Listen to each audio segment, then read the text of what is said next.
Right.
Ah,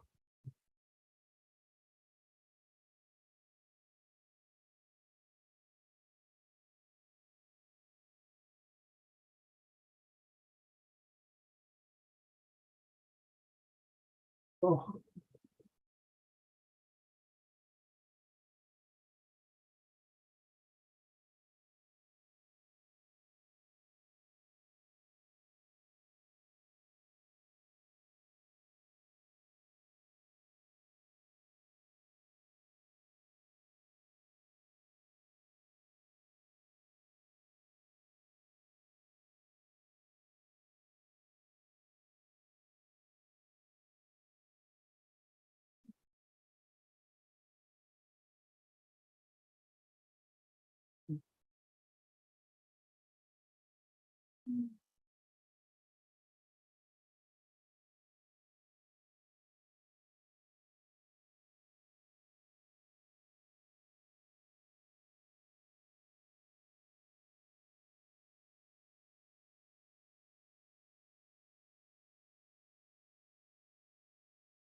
Mm.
Mm.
Uh,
mm.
Good day, everybody.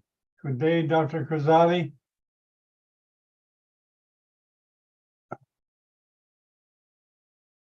And Dr. Cabolo, welcome.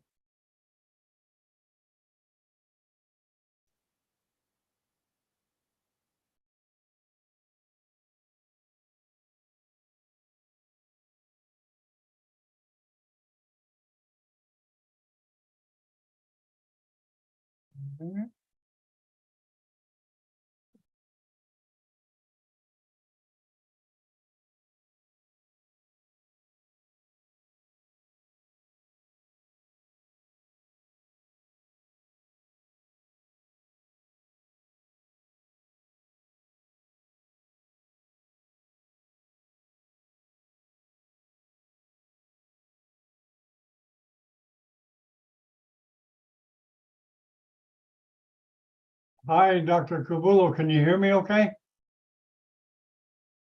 Hello, testing 1, 2. Yes, good morning. I could hear you. Oh, hi, Anna. How you doing? I'm good. Okay, thanks for telling me. No problem.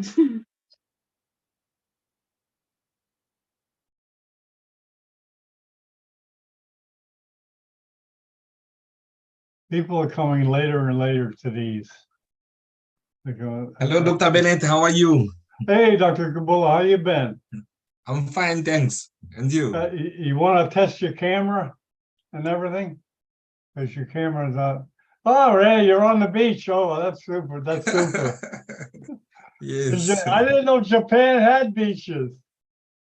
Yeah, Japan is a beach. It's an island. Well, yeah, all islands have beaches and palm trees. Yeah, but this is just a virtual background. Dr. Kazadi is here. Are you there, Dr. Kazadi? I don't know. He's attending. I don't know if his microphone's on yet. Yeah, I think Manuel's presenting first.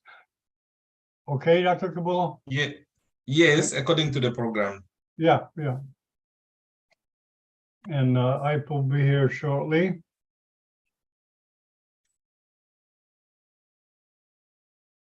Oh, so how long have you been in Japan? Yeah, everything is okay. How long have you been there? Oh, okay, sorry. 1 month.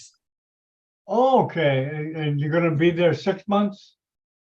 No, I'll be here for 2 months. Oh, okay. Yes. Wow, just cerebral vascular, right? Yes, fellowship in cerebrovascular. All the great ones go there. Sorry? All the great ones go there. Of course, yes. I didn't realize that when I got in, being around neurosurgeons a lot, because I'm not a neurosurgeon. I didn't know that Japan had such a high reputation in that area of neurosurgery.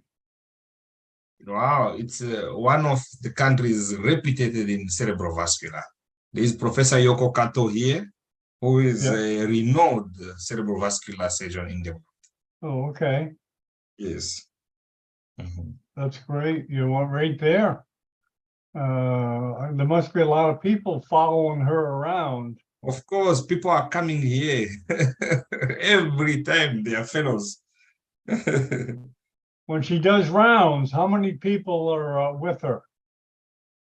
Right now we are 4, Oh, okay. She goes on Yes. rounds with all and we 4. replaced 4 more. So after us, 4 more are coming, and so on. It's like a cycle. Oh, Yeah. okay. Yeah, there is a guy coming from Germany. There are one from India, another one from Bangladesh, and I. Yeah, excuse me. Let me look for Manuel here. Yes.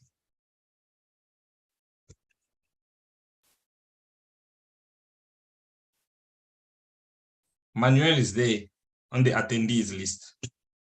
Oh, he's here? Okay. You can see that, huh? Yeah. So you can see who's in the waiting room.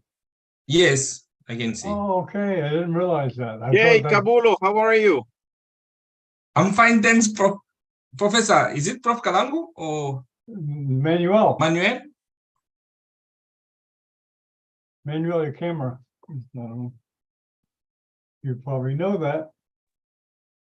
Hello, yeah, Kabulo, ça va? Oui, ça va bien, Manuel.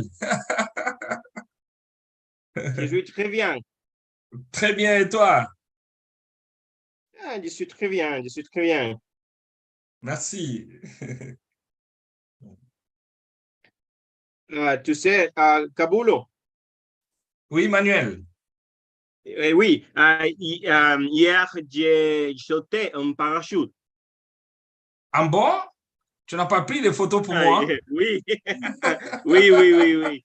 C'est très Il faut bien. m'envoyer les photos. Très... Oui, bien sûr, bien sûr. C'est Ok. très bien expérience. Wow, Je t'ai ça c'est envoyé. très bien. Ravi de l'entendre. Oui. John, we are talking good about you.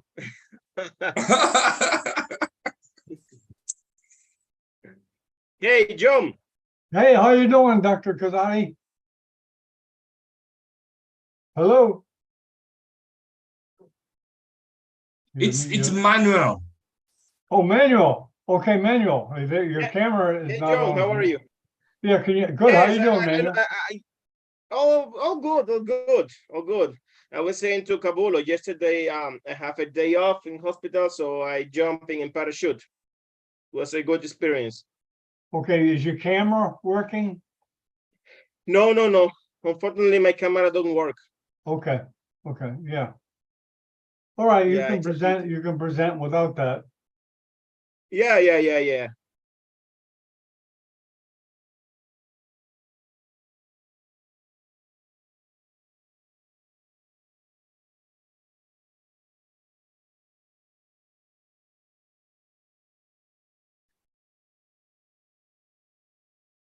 Oh, here's okay.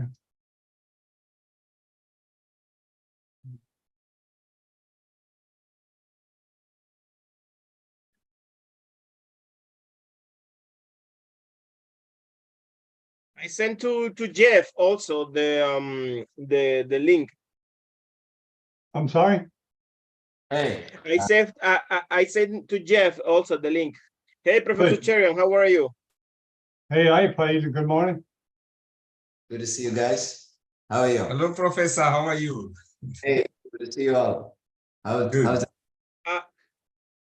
Professor Cherian, did you have the time the opportunity to meet Kabulo? Yes, I have. Yes. In Yeah, Zimbabwe, it's we met in Turkey, I think several times, more than 4 times. Nice, nice guys. Yes, and I- he taught me several times, and also during webinars. Yeah, but live also. I was with him in Zimbabwe twice, in Turkey once. How's Kazali doing? yes. Yeah, he's okay. He's online. He's Yeah, here, he's in the panel live. yeah. Kazani, are you there? Kazali, are you there, man? He may have stepped away. Manuel, how are you doing? Yeah? He doesn't have a Sorry, camera today. yeah, I'm pretty fine. Yeah, my camera doesn't work. I don't know what happened. Several weeks, my camera doesn't work anymore. I'm pretty fine, pretty fine. I was saying to Kabul, like yesterday I was free in hospital, and so I decided to jump in a parachute.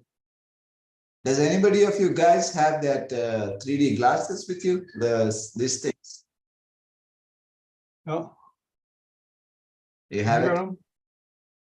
Yeah, we got a 3D video ready for you guys. So, but maybe next week, from next week onwards, I can show it how we do it. I mean, maybe next Saturday we are showing it, I guess. Yeah, I didn't really tell people to download that program. So just to bring glasses if you can. Okay, Ike, you ready to start? Yes, all set. Okay, let's go. Okay, 10, 9, 8, 7, 6, 5, 4, 3, 2, 1. Good morning. I'm Dr. John Bennett, broadcasting from sunny Miami Beach. We have the African Neurosurgical Grand Rounds, and we're taking this occasion. Well, I'm taking the occasion to get oriented on what's going on in 3D. So I'll introduce Ike, and Ike will tell us what's going on, and he'll introduce Manuel. Good day, Ike. Yeah, good morning, good afternoon, good evening to all of you guys all over the world. Now, I'm very happy that, during these rounds, we're talking about the low-cost exoscope that Manuel is talking, and another pet subject of mine for sure is trauma. So these two subjects I'll be keenly watching. And I would like to tell you one thing, the young neurosurgeons out here, that there was a 50-year era for the microscope, the 1970s to 2020s. So there was a 50-year era. Now it has come to a pass, it has come to a standstill right now. Now there's no more that you can do with the microscope. I mean, the Kinavo is probably the pinnacle of what can be achieved with the microscopes. And what we need is a paradigm shift. What we are looking for is a paradigm shift, and that paradigm shift is going to be provided by an exoscope, probably an exoscope endoscope combination. So I've been working with a few exoscopes. I've started with the Whitehome. The thing is, if you go to a 2D exoscope, like the low-cost exoscopes are 2D, I understand. I mean, this is a very good way of getting into that, mode of exoscope mode. I mean, but the point is, you need a 3D exoscope with maneuverability. Which means you need something which you can control with your foot pedal. The lens can be, the camera can be anywhere, but you're sitting and operating without any distractions. Your sitting positions are going to be easier. You're not going to be married to any eyepiece, and your optics are far better. So with that in mind, we looked at the Whitehome first, which is a 3D exoscope by the stores, which is, I wouldn't classify it as an exoscope. It's just, it would just be an endoscope on a holder. Although it had way more advantages than a lot of other systems. Then we have the Obi, we have the Modus 10 by the Synaptive, then we have EOS. I saw all these, and then I started using the EOS, and I was very impressed with it. The only problem is these things cost $1 million. I mean, the new EOS might even cost more than that. So that's why we started looking to countries which can manufacture new exoscopes. So this is what we're looking at right now. There's this Indian company called Sanma. They've already made a beautiful prototype of an exoscope and an endoscope robotic holder. So we're conducting experiments with it. Looks to be extremely promising, and I'm sure within 1 year, like the EOS, we had helped the EOS to develop to an extent where it's better than everything. So I'm sure with the guidance from my side and from some other surgeon's side, the spinal part, EOS, the Sanma would be able to come and deliver a fantastic exoscope at almost 1/5 the price of the current exoscopes, and probably less than the price of most of the microscopes. So this is what we are looking to right now. So with that, I would ask Manuel to start his session. Yes, thank you. Thank you so much, Professor. Yes, right now I'm gonna share with all of you my screen.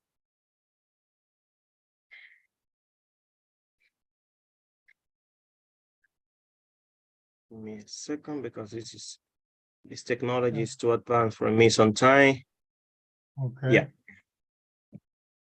Yes. Okay. Hope everybody can see my screen now. So I'm Yeah, gonna start. it's not full screen yet, Manuel. There you go. Yeah, Perfect. perfect.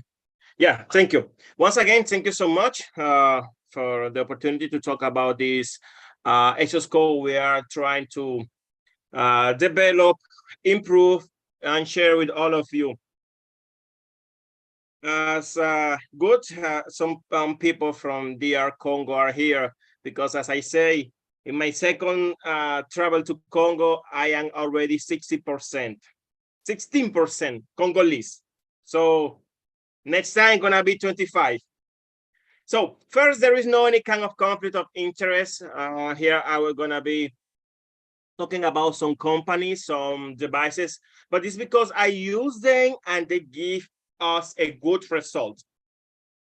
Here I put my social networks, also my mail. So you have any kind of question, please don't hesitate in contact me. This is not a microscope killer.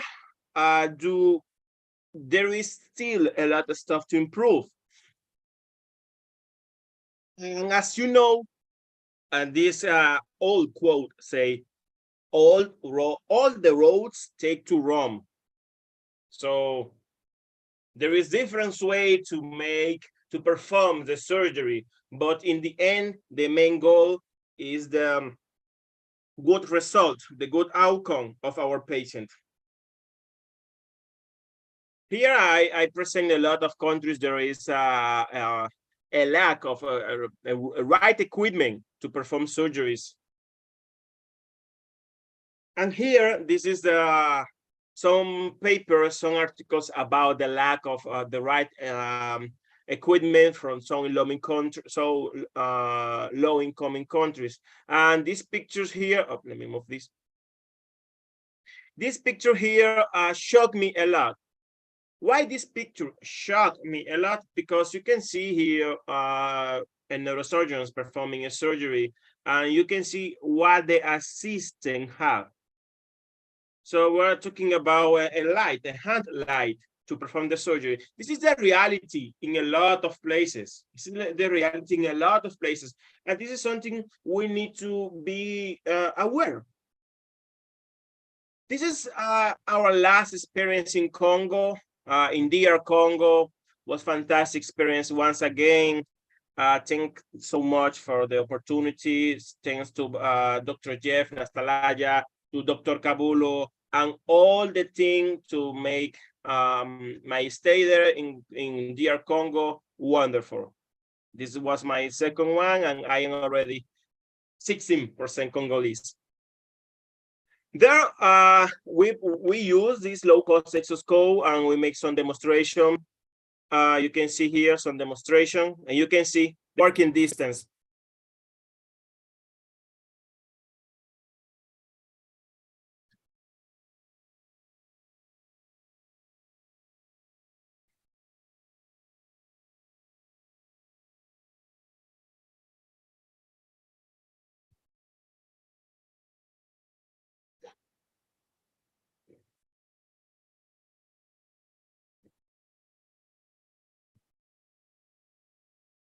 You can see the working distance of this device. So you can see the working distance of this exoscope, and it's more than 70 centimeters. So, of course, you are seeing a prototype we are developing over the time. Of course, you are not seeing the beginning because, yeah. So the current question is, there is a need of use the low-cost exoscope if in the market I can get the second-hand microscope at approximately $15,000. That was the question somebody told me in a group. My answer was this. They have all these $15,000 in all neurosurgical departments all over the world, because we need to remember the world is not our four walls. So the world is more than our environment, our working place. So here you can see some of the exoscope in the market. Yeah, very nice, very accurate, fantastic. But there is a problem, there is a lack. I can see here is the source where you can see this information. This is no information I take from my pocket. Yeah, the price is like a little expensive. When I saw this price, this is my reaction.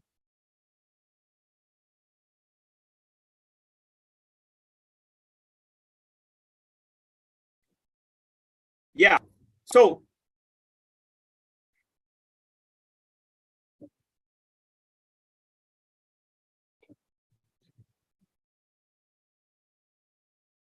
that we're trying to improve this kind of low-cost technology.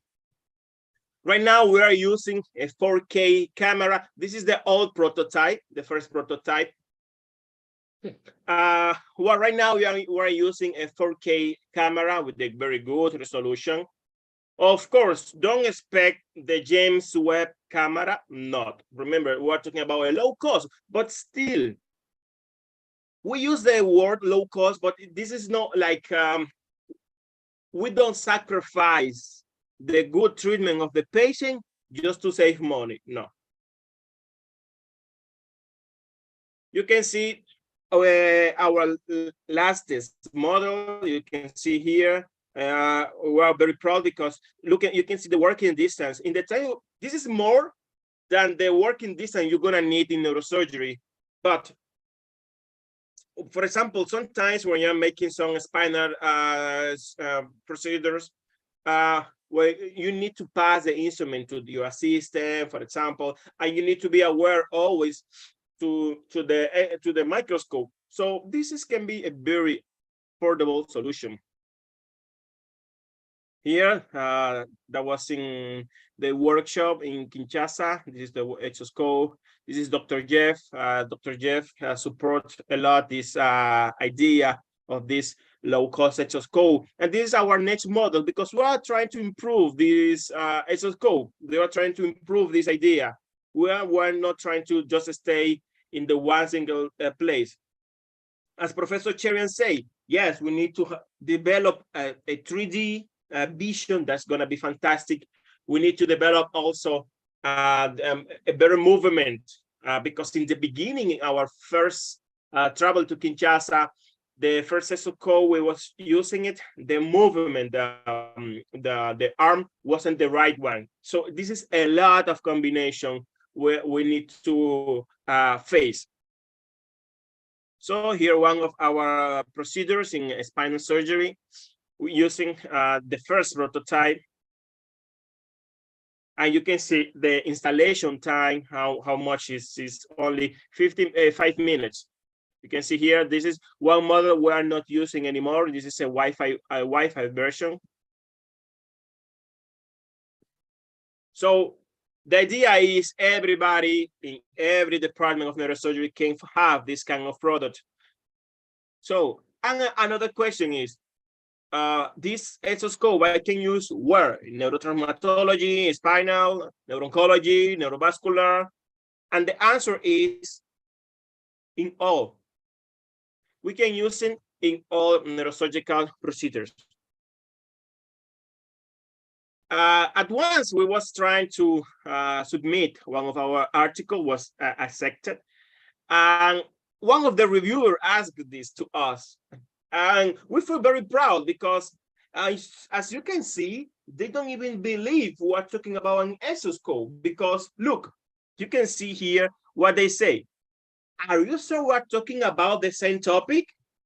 And we say, yep, we're talking about the same topic. So I'm talking too much now. Let's get ready to rumble because I know you want to see how you're gonna see the operation field. Okay, we can use in the some Wilson technique. You can see here L5 Nerup. This is one of our first problem was with the light, to have the proper light. You can see here, still we're improving. Oh, sorry. Let me remove this, sorry.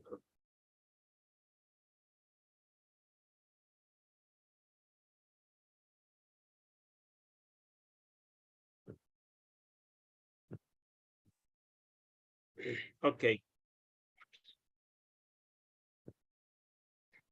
Yeah, so you can see here, even from the teaching process is very, very useful because this is Dr. Renat from the head of the department in spinal surgeries. You can see he can be teaching, the doctors can be performing the surgery, and you can see the working distance is enough for any kind of procedure.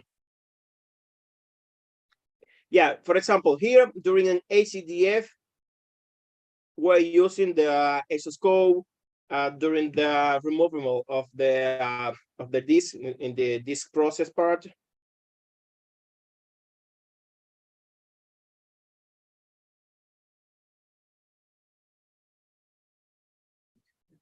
Yeah, it's much better than use the loops because in some places when you're using the loops, only the first surgeon, can be able to see properly. So here you can see, for example, in ACDF, this is from my good friends, or almost a brother of Dr. Peralta.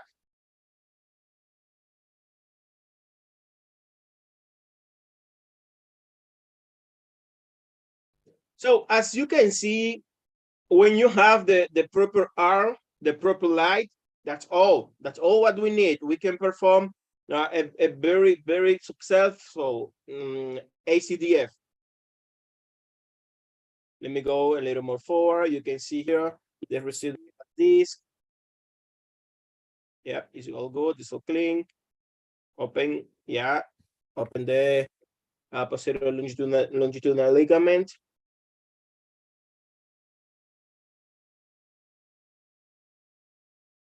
Yeah, and you can see, look how pretty it is. So this can be part of the reality of right now during surgery, to stop to use these loops. Okay, so in another case, this is ependymoma, you can see here. So it's from oncology patient. Yeah, it's very useful too.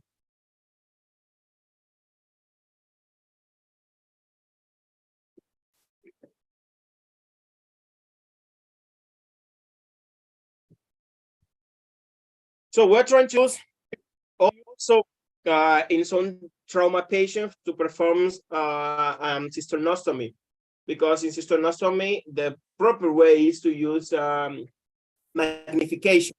So we use the microscope, or we can use the exoscope. Right now, this is something we are facing. So there is no cable. As you can see in that case, there is no cable, because we can also use a Wi-Fi mode of another kind of exoscope, but the quality of the pictures, they're not so good. So here you can see some of our papers about the using of this kind of technology.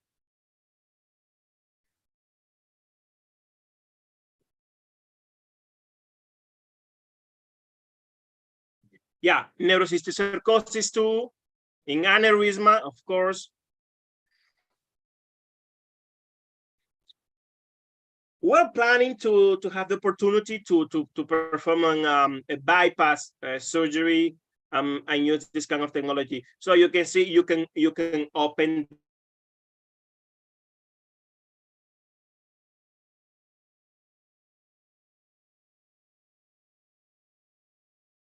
So it's mean for a cystonostomy also it's gonna be the same result, very good way to perform cystonostomy beside the TP microscope.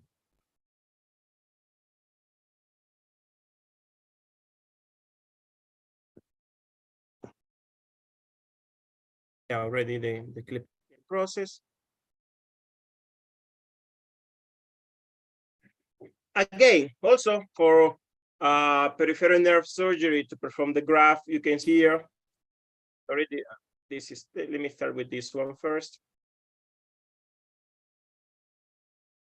So as you can see, you can perform your suturing using 8, 9, or 10 0 needle to perform the graph. Can here very useful, very easy to use. So we think, yeah, we can perform a bypass also. This is a list of cases. Also, you can see that in the papers. So the sterilization, because some people ask, and how you can sterilize this product?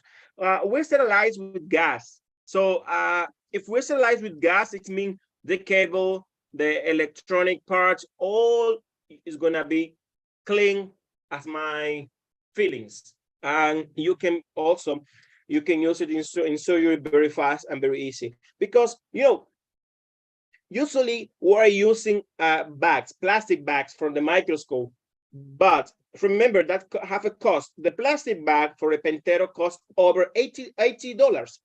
And you can say, yeah, $80 is okay. But if you make 10 surgery using that microscope, $80, it's $800 already. So plus, it's not very nice with the environment. So we need to be nice with the bags. So remember, the bags gonna take more than 500 years to reduce. Advantage, you can see here the advantage of this kind of technology of the exoscope.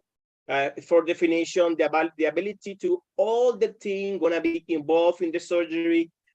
The capacity of this kind of device can be easy to move to one hospital to another, because you have the exoscope, you put in your bag, and that's all. You take a plane, you take your car and you go to another hospital, and that's all. Because as you know, the logistic to move a big equipment like a microscope is not easy at all. Sometimes it's very hard. Sometimes it's very hard. Of course, limitation, because this is not the panacea. All equipment, all have some limitation. Here, I can share some of the limitation, as you can see. Still, we don't have the possibility of 3D. That's a problem we are facing.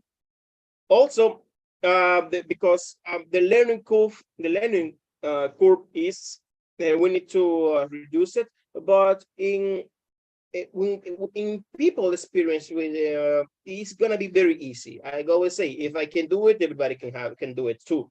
So after 2 or 3 surgeries using the exoscope is enough. You're gonna be able to perform all kind of surgery. I mean, attending of your capacity, of course. You can get used very easy to the exoscope. Here, yeah, also the light sources is something we are facing it, and we're trying to improve. So in conclusion, this kind of low-cost exoscope is gonna allow a lot of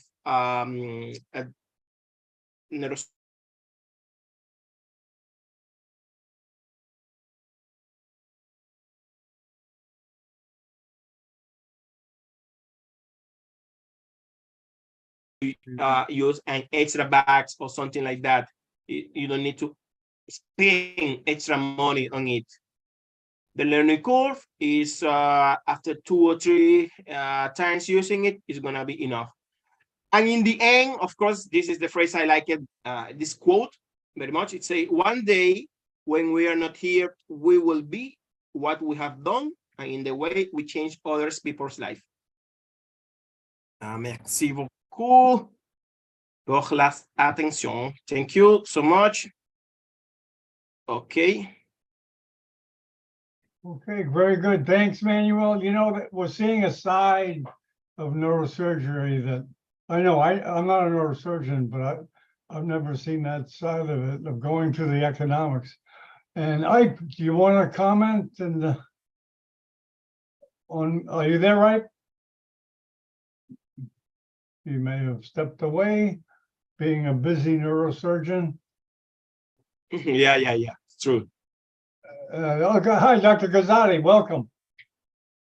Well, thank you very much. Hi, how are you? Good, how you been? Welcome. Fine.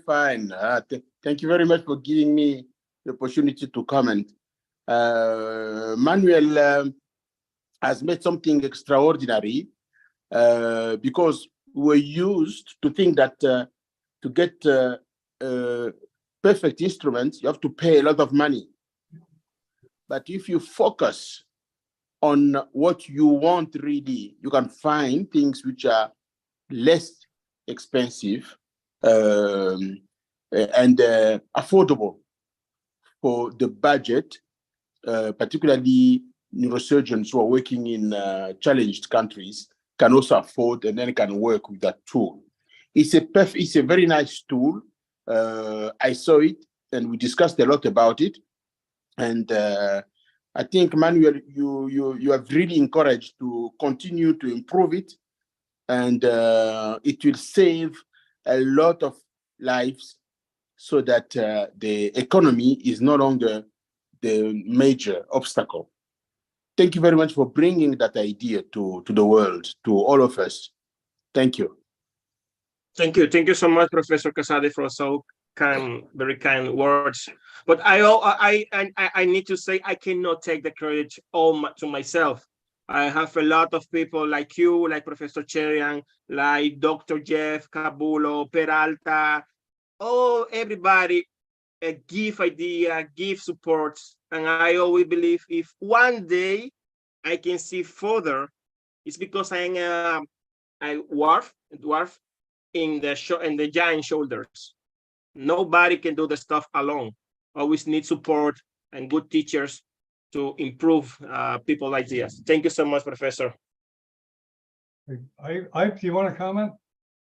Yeah, see, Manuel, excellent talk and excellent way that you are promoting, you are going ahead with this. I'm always proud of you. See, there are two things that we are simultaneously doing. One is, as Kazari rightly said, the kind of money that we have to pay for medical instruments is ridiculous.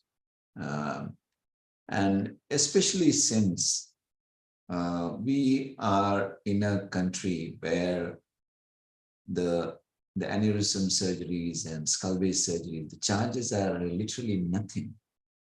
And the payment, the patients, the way they can pay is difficult. Now, India has improved a lot, and at present, I have the Kinevo as well as the AOs with us. So I have worked for 14 years in Nepal, and I know how it was. It was not the same. Although in the latter part, we could equip the place with a very good infrastructure. Initially, we started off with very less. And the thing is, a 2D exoscope to start with is a fantastic thing. But also, we have to somehow control these companies, these giants, so-called giants, who can sell anything at whatever price they think they can come to these countries and sell at whatever price they want to. It's not correct, So I've been working with AOS for a couple of years, and I am shocked to see that the prices for the next edition is almost the double. So it's obviously they are not probably looking at these markets. So that is exactly why I would commend Manuel's work. And in the meanwhile, I'm also looking at an Indian exoscope, as I said. And this is the only reason. Otherwise, I'm very happy with the AOs. But then the price factor is definitely a problem. So we're looking to develop better alternatives. I mean, for me, I just don't compromise. I would not like to compromise on the quality. I would not like to, compromise on anything. So I would want the best. Whatever I do, I would want the best. So although I may not start there, I would definitely look at being the best, I mean, in the field. So I would like to have this Indian exoscope finally leading the way to low-cost exoscopes where South America, Africa, India, and all the other countries can buy it without thinking twice. Instead of looking at all these giants who are going to come to our countries and sell things which we're not able to afford. So with this, I would like to again congratulate Manuel, and I hope he gets to a place where he can also do the 3D and he can get the robots are very cheap these days. I mean, $10,000 you can get a robot. It's amazing. We just brought, 3 years back, we got a robot and we are using it as an endoscope holder. It's amazing. We are able to do a lot of complicated cases with that. And now this company, the Indian company, are coming with a better endoscopic holding robot with a lot more controls. It is just beautiful. I mean, I would share the prototypes videos maybe in a week or so, along with the Indian exoscope videos. So it's really great. So I'm looking forward for more work from Manuel and all of you young neurosurgeons, and happy to see Kazari here. God bless. Thank you very much. Let me just comment. I guess one of the advantages of this of the exoscope is the use of 3D, correct? Yes, absolutely, 3D. Okay. Yeah, unfortunately, I falsely advertised. I thought we would be looking at some images or something today. So we'll be doing that Saturday. Yeah, I have my video ready. The 3D video is ready for me. I have an STMC and a cystinostomy video ready, and also a parasagittal tumor, which is, a callosal epidermoid. It's ready for me. I mean, in the next 4 days, we are doing a basilar top aneurysm, a pineal, choroid plexus tumor, and a sphenoid wing meningioma with IC, everything bicy bifurcation, all within the tumor. So we are doing it all with 3D recording. So, I mean, by the time I come back from Indonesia, I'm sure we will have a lot more videos to show on 3D. Very good. Okay, I guess we'll move on to the next speaker. And I'll do a little introduction, because I've known Dr. Gabula for a long time. He's done a lot of webcasts on neurosurgical TV. And I was surprised to find out he's now in Japan working with Dr. Kato, IPE's associate. So, okay, Dr. Gabula, welcome. It's all yours. Thank you so much, Dr. Bennett. Let me acknowledge the presence of world-renowned professors of neurosurgery. All of them are my professors. They've taught me, Professor Kalangu and Professor Hypcherian. Good evening. And good evening to everyone. I'm going to talk about a very small topic on approach to severe traumatic brain injury in a resource-limited center. So the idea came from... Excuse me, Dr. Gabula, there you go. Okay, perfect. Yes, okay. This idea came to me because I was seeing in low, low middle income countries, sometimes you have patients with where you are getting your patient, there is nothing to do. There is like no imaging modalities. There's no theater for you to take care of that patient. So what to do, what are the things you have to do at the beginning or before you transfer that patient. Then I said, okay, let me just introduce this. I'm not going to touch the surgical part, just an approach. How do you approach this patient with severe head injury in a resource-limited center? Few things to do without doing more with less. Okay, I'm a Kabulo neurosurgeon in Lubumbashi, Democratic Republic of Congo. I'm co-chair of Young African Neurosurgeon Forum.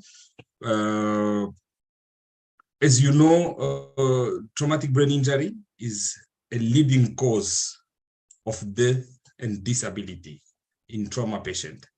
And what we have to do as a doctor, as a neurosurgeons, as a physicians, is to prevent the secondary injury by avoiding hypotension, hypoxia, and maintaining appropriate CPP, which is a surrogate for cerebral perfusion, cerebral blood flow.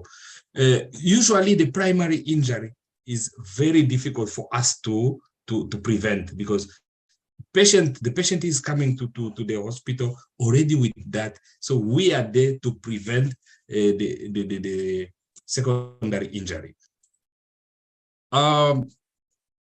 The initial management of those patients with traumatic brain injury is identical to all trauma patients, and it is focusing in ATLS protocols, which is managing patients from airways, breathing, circulation, disability, and so on.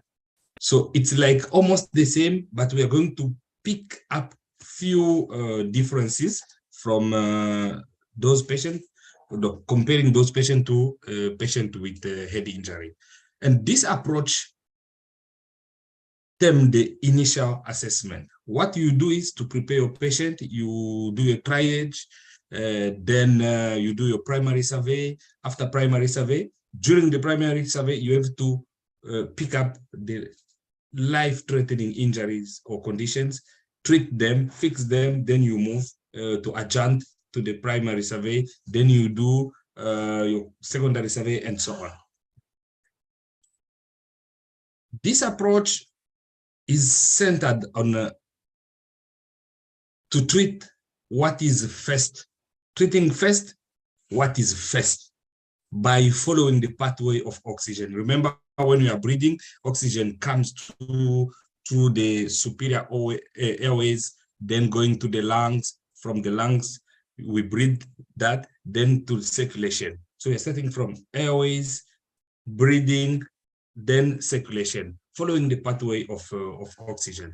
So that approach started in 1976. I'm going to give you a brief history of this. There was this orthopedic surgeon called James Steiner, who was piloting a light plane, and he crashed in the field of Nebraska. That's the plane he was piloting.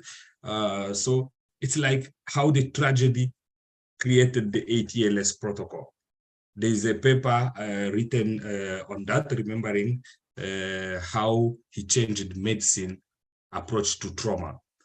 There's this nice paper I'm going to show you about the birth of trauma life support, how it started.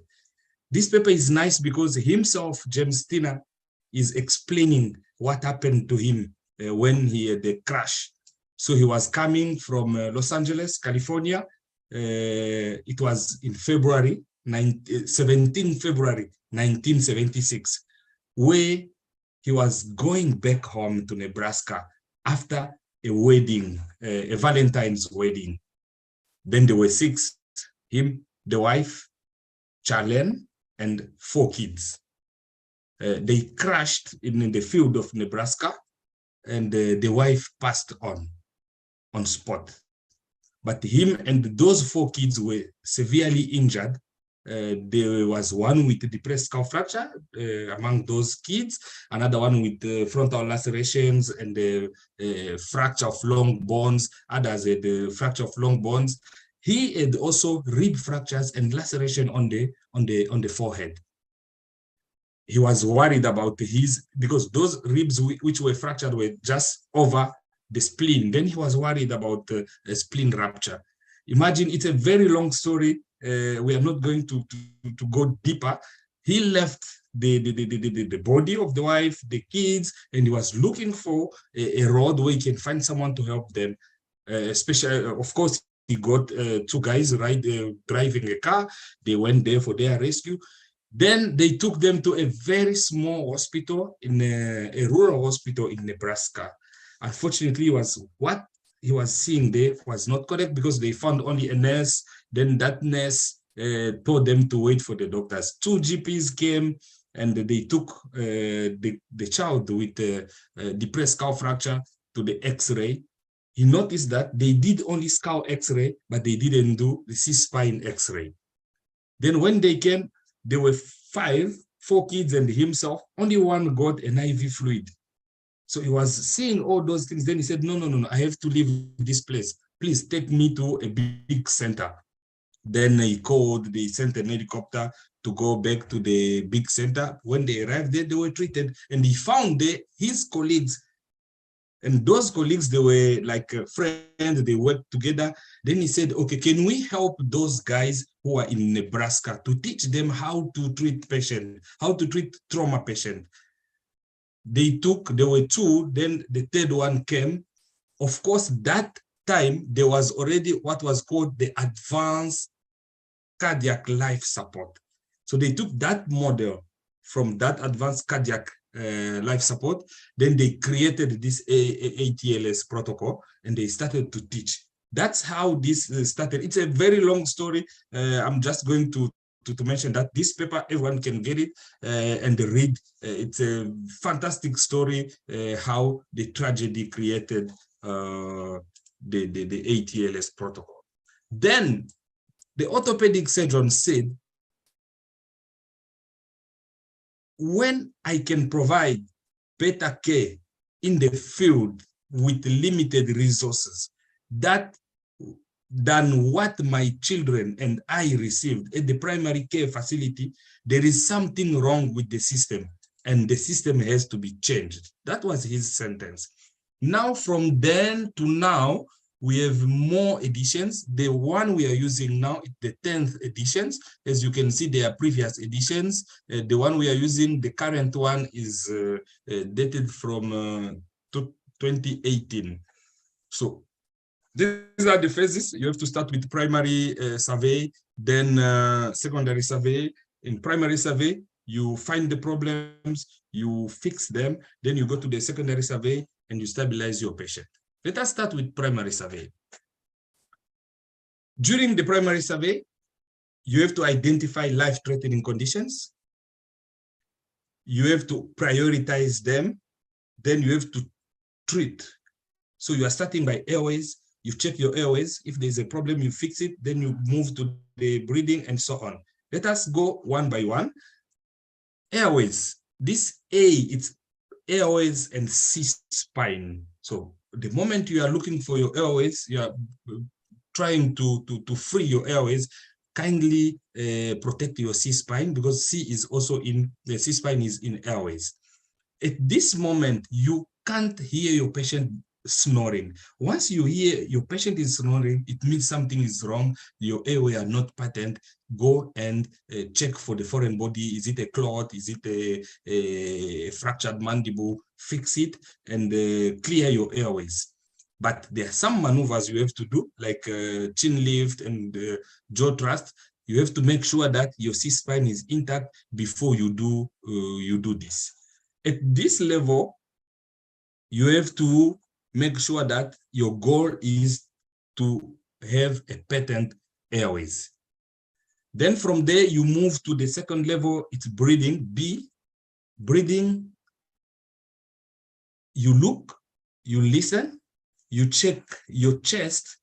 When you are checking your tail, when you are looking at your chest, the chest of your patient, you have to see the breathing movement. It has to be symmetrical both sides. Then that's the level where you have to check also your oxygen saturation. And is the patient breathing well? you have to examine, you have to palpate your patient. If you suspect a pneumothorax at the moment, take your large bore cannula, second intercostal space, mid-clavicular line, put it there to free that lung. Then you move, you check other things. You have to auscultate and so on. So from the breathing, you go to the circulation, and circulation here is there, obvious bleed. Is your patient bleeding? If the patient is bleeding, stop that bleeding. This is not the time of doing your cosmesis. Just put your stitches to stop that bleeding and you move. And remember that there is no one, especially in adult, no one can bleed in the brain, in the intracranium, and become anemic and have a shock unless there's a brainstem compression or spinal cord injury. Otherwise, you can't have hypotension because of intracranial bleeds. No. And this time, after making sure that there is no tension pneumothorax, which can cause the shock, you check that the patient is not bleeding, you give your fluid. And the fluid which is recommended, usually it's normal saline, sometimes ringer lactate, but others are saying ringer lactate is slightly hypoosmolar comparing to plasma osmolarity. But other centers are still using it. Others are using normal saline. Then you give your normal saline as a fluid replacement. If the patient needs blood, please transfuse your patient. But now you have to check. There are patients who are responding to that. There are patients who are not responding. There are those patients which are classified as a responder. The blood pressure is low. You give normal saline, then it goes up. The patient is responding. There are those who are called transient responder. You give your fluid, the blood pressures go up, then after a few minutes, they go down again. There are also those who are called non-responder. Despite what you are giving, the blood pressure is still low. Then you have to check about major injuries like aortic rupture and so on. But those who are responding, check for organ rupture, like spleen rupture, those who are transient responder. So every time you are giving, you have to check, is the patient responding or not to your injury. Then in disability, this is where you do your level of consciousness. People usually prefer to do the AVPU than the GCS in the primary survey. Then in secondary survey, you do your GCS, because AVPU is very fast, as you can see there, with the equivalent in of Glasgow Coma scale. Then at this level, you check your pupillary size. You also identify if there are focalizing signs. And also if there's a spinal injury, you can determine the level of injury. Then the exposure, you have to expose, you have to fully expose your patient, check for the skin if there are other injuries from head to toe, you check. And also this time, especially in pediatric population, mind about hypothermia. You have to expose your patient, but ensure normothermia. You have to cover properly your patient. Now, time to think. Time is brain. That is what they are saying. So, nothing to do during the primary survey about history, because you can't leave your patient bleeding. You can't leave your patient snoring with airways obstructed. Then you are taking your history from the family. What happened? No. Stabilize your patient. Then you can go. You do everything on the secondary survey. During secondary survey, you won't start the secondary survey if the primary survey is not yet done, is not yet completed. That's why sometimes you need a team. The moment these guys are doing this, the primary survey, others can start the secondary survey. But if you are alone, you are two, and you can't move, please finish your your primary survey. Then you can go to the secondary survey. And in this step, you have to evaluate your patient from head to toe. You take your history, you do your physical examination, your vital signs, and so on. So after the secondary survey, there are some specialized tests you can do now to have to confirm your diagnosis. You can do an X-rays, you can do a CT scan, you can do MRI, whatever you want to do there, just because after that, you know that your patient is already stable. Now, after stabilizing your patient, is your center adequate? Is your center comfortable of managing that patient, or you have to transfer now the patient to the center where you can get a neurosurgeon or where you can get a proper equipment to treat your patient? What you do, some general measures when you're managing now that patient, you have to elevate the head of bed 30 degrees. This allow a good venous return, and it will reduce ICP. But if you take it up, because usually sometimes someone can ask a question, why are we not just getting the patient, putting him at 90 degrees, because we have a nice good return, venous return. But if you go up to 90, you have a venous return, but you reduce the cerebral perfusion pressure. That's why they always recommend to put 30 to 45 degrees. In those general measures, you have to give your patient oxygen, because it will help to prevent secondary injury, but it will also help to reduce the intracranial pressure. Then there is hyperosmolar therapy. The hyperosmolar therapy, especially in Africa, we use more monitor, because sometimes we don't have in other centers, of course, we don't have the hypertonic saline, but those two, they are the ones which are mostly used. I remember one time Professor Cherian was presenting on cystinostomy. I asked which hyperosmolar therapy are you using? He said, no, they don't use any. But we use, and there are some indications, because like monitor helps, it has some effect, an osmotic diuretic, because it's the osmolarity is high, it is going to draw fluid from the brain to the vascular bed. Then it has a diuretic effect. That monitor will improve blood rheology. The monitor also, it's also a free radical scavenger. So it's nice when you are giving that monitor, but it has to be a dose which is like decreasing, and you don't give it continuously because of the rebound phenomenon. If there's nothing which is happening, there's no change, of course, the patient can be hyperventilated, which sometimes in other centers, in resource-limited center, we don't have. But you don't do, if you have that possibility of doing to hyperventilate your patient, you don't do it prophylactically, or even the hypothermia, you can't induce it like prophylactically. The moment you are receiving the patient, you do it. If these measures, the patient should get adequate analgesia, because pain also can increase ICP. If these measures fail, then you can see, do you need to do a decompressive craniectomy, or is there is a mass lesion you have to remove directly? Is your center able to treat that patient, or do you need to transfer the patient? Is the patient stable enough to be transferred? I really enjoyed this paper, which was published recently from Nigeria, where they improvised an intracranial pressure monitoring device. So this is the one. They used a 6mm feeding tube as a ventricular piece.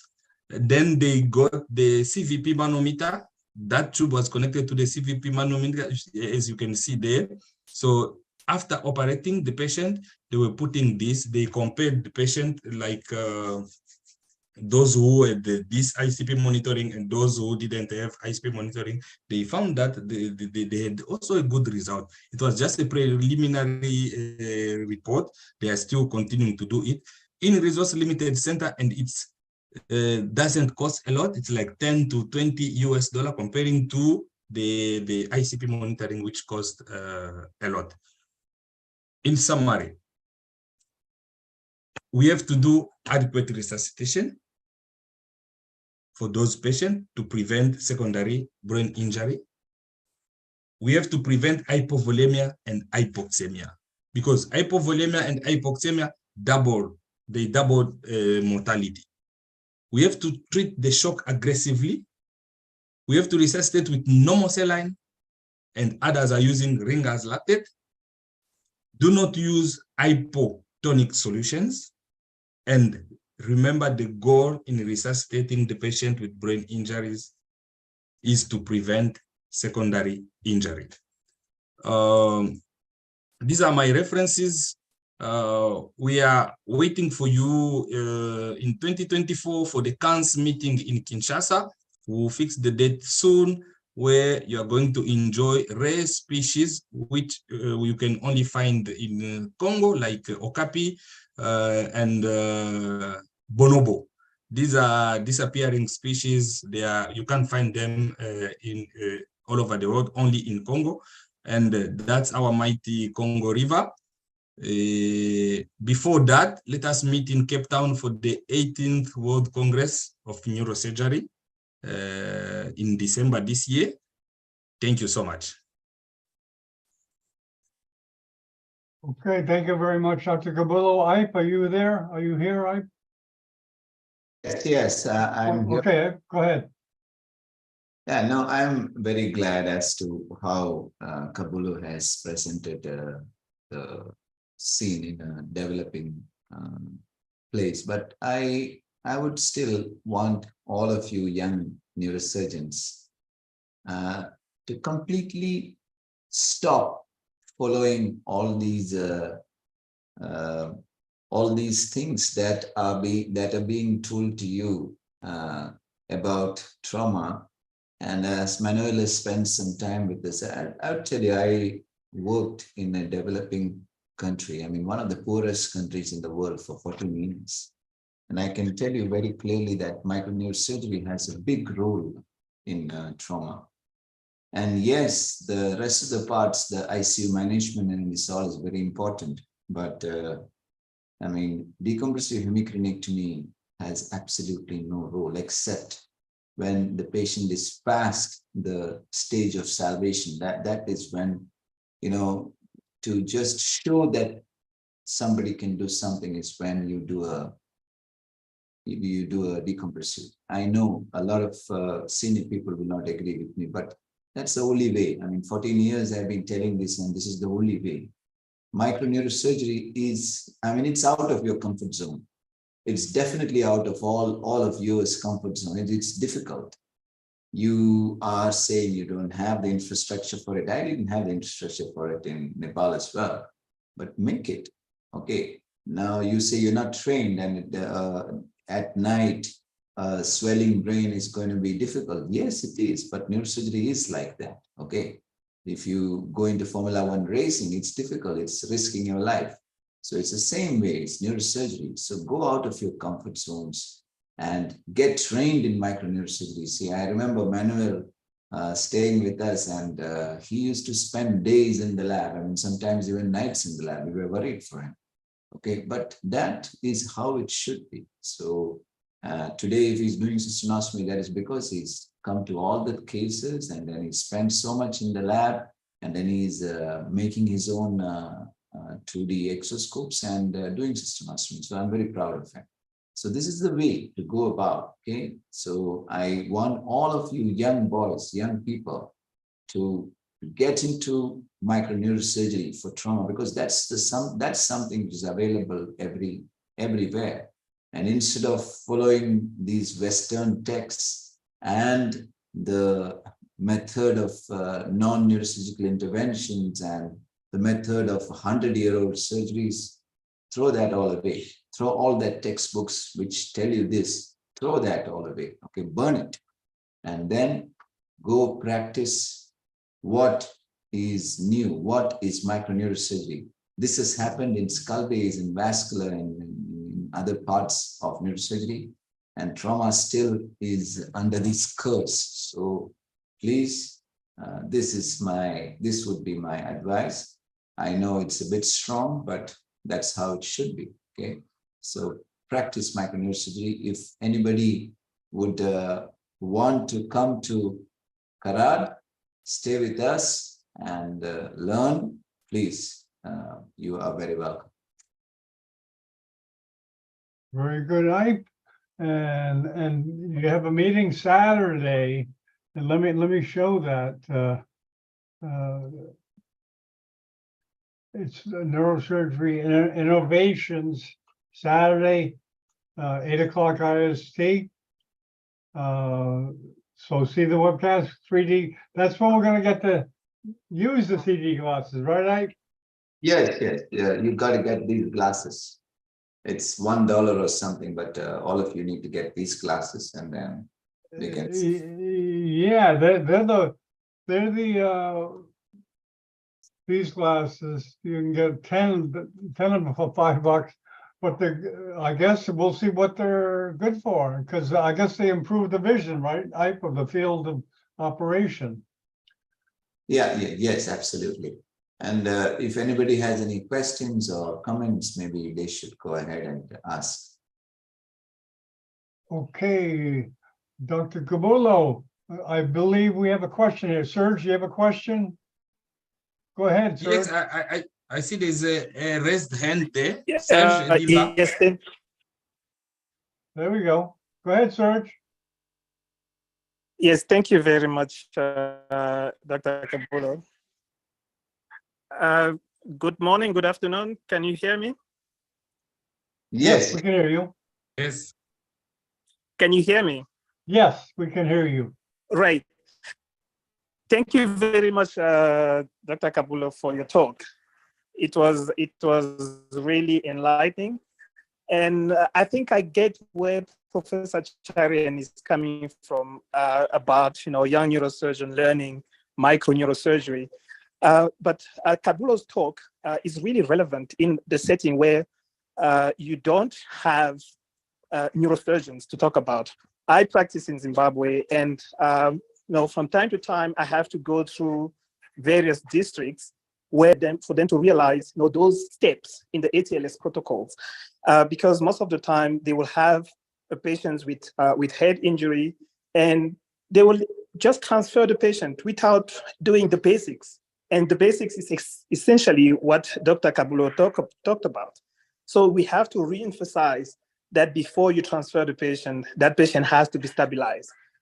You have to make sure that, if there's a life-threatening injury, this is how you address it, and which center to transfer the patient to.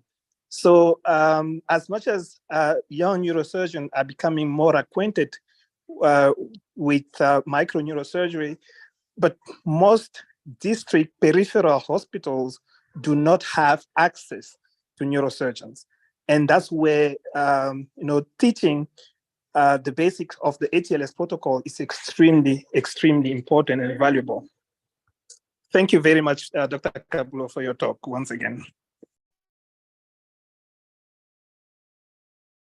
Thank you, Dr. Mba. Dr. Lakuya, welcome. Is associate of Dr. Cabullo. Thank you. So I have no much to say, because much has been said, and maybe what I can just add is to inform, like, we are going to start also some French webinars in the next coming weeks. We're going to emphasize in trauma, and then maybe try to put everyone in the plate to see what we can give to the community, our realities, based on this expertise, mostly for the neurosurgeon, what we have to know. And also we thought of how to include other specialists, general surgeon, orthopedics, and anesthesiologists to get benefit of our expertise, so that we can work together. Maybe there are some part of the action we need other team to work on. It has been emphasized mainly in the primary phase of care of the patient and the neurosurgeon. They come mostly in the second part, that we need to work together with everyone. And then I think one of the goals is to bring everyone together. When we talk about neurotrauma, we don't need to focus on neurosurgeon alone, and we need to think about the whole team.